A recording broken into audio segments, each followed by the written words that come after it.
Okay, I would not be overwhelmed with everything that's written down here. I would just take it one step at a time. And what am I talking about? This is the Sage stuff. Go here, type in one line at a time. Remember, if you're using the online version of Sage, that is a CoCalc, you have to hit Shift Return to execute these commands over here. So let me go back to my terminal, and I'm going to start typing in one line at a time, and I'll talk about it. What does reset do?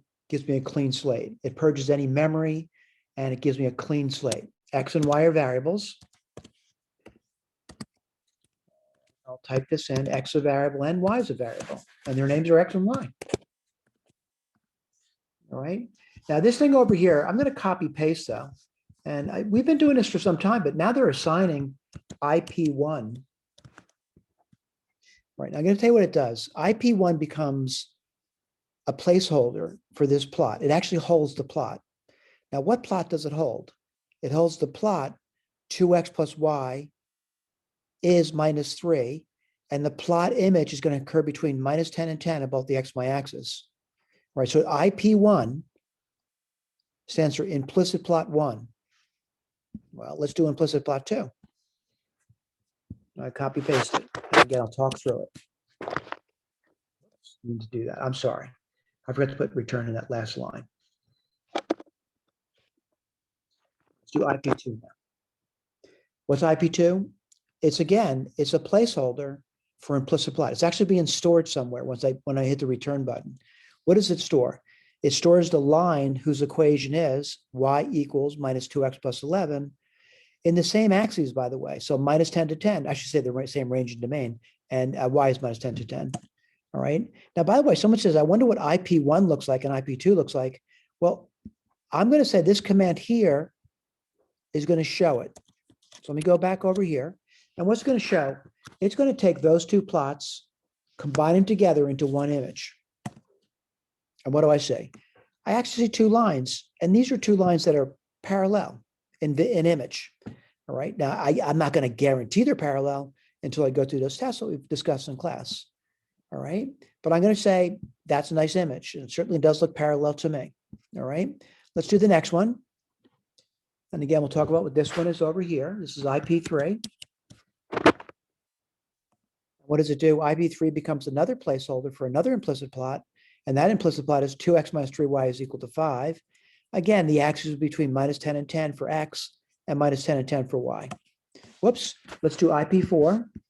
I'm just doing one line at a time, and I'm talking about it. IP4 is an implicit plot. It stores it. It's holding it.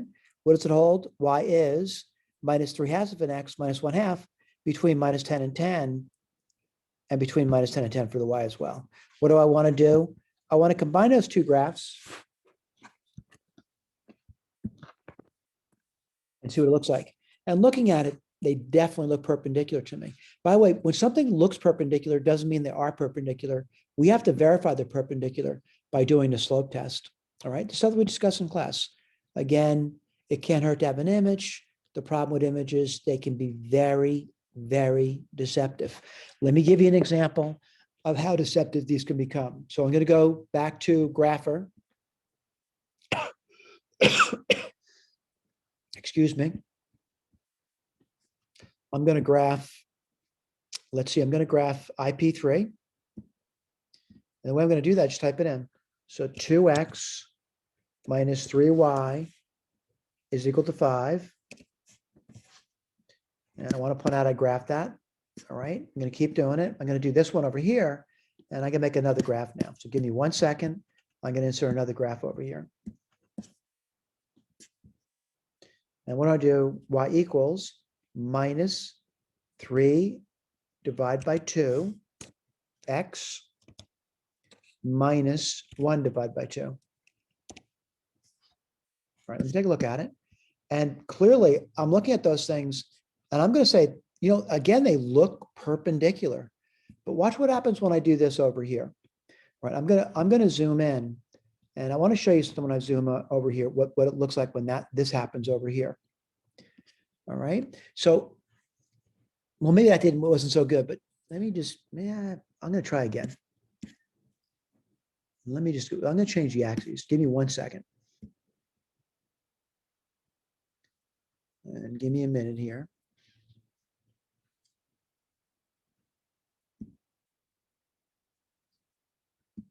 Change ordinate.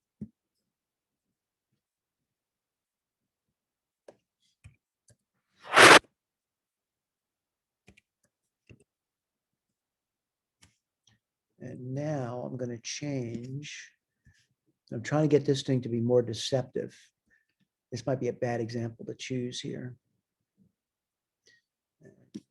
Let me take a look. You know, maybe I can't get it to look the way I want it to look. Let me just zoom out.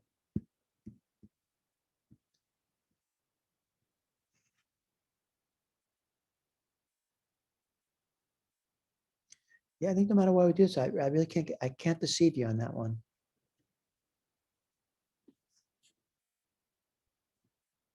Oh, there it is. I really kind of zoomed out there. And now it's looking much more deceptive. And I apologize for taking a little time to do that. Why does it look deceptive? I'm looking at this thing and clearly these things do not look perpendicular. That doesn't mean they're not perpendicular. I just changed the scale so much. I want to point out what I mean by that. If you look at the scale on the bottom, you know, minus 50 to 50, but this is only looks between minus 10 and 10. Let me just equalize the axes though, and I'll show you immediately when I do that, then you're going to see they look perpendicular. There you go. All right. So again, remember what I did before. You know, I really try to make it very deceptive by changing the scales grossly. All right. This is why we need a test for the parallel perpendicular. All right. We need a test for it. All right. Thank you.